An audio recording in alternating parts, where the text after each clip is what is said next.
Welcome to Sweet Life Beat Life. We hope this video helps. You need a supported iPhone and an actual live photo. Once done, open Photos and pick that live photo. Tap Share and choose Use as Wallpaper to enter the wallpaper editor.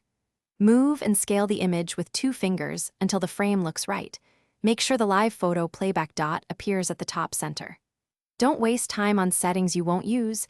Begin positioning now so the next step can enable motion and lock screen behavior.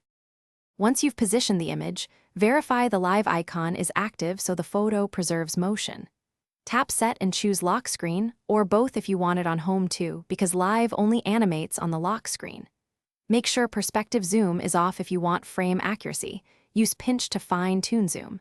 Preview by pressing the live thumbnail. This confirms the image will animate. When satisfied, tap Set and return to the lock screen to finish. Lock the phone, then press and hold the lock screen to trigger the live photo. Newer models use haptic touch, older use 3D touch, so try the correct gesture. If nothing happens, make sure Reduce Motion is off in Accessibility, and confirm you set the image specifically as the lock screen.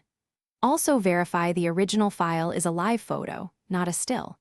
If animation still fails, restart the phone. That often clears a temporary system glitch. Thanks for watching. Consider subscribing if we helped you.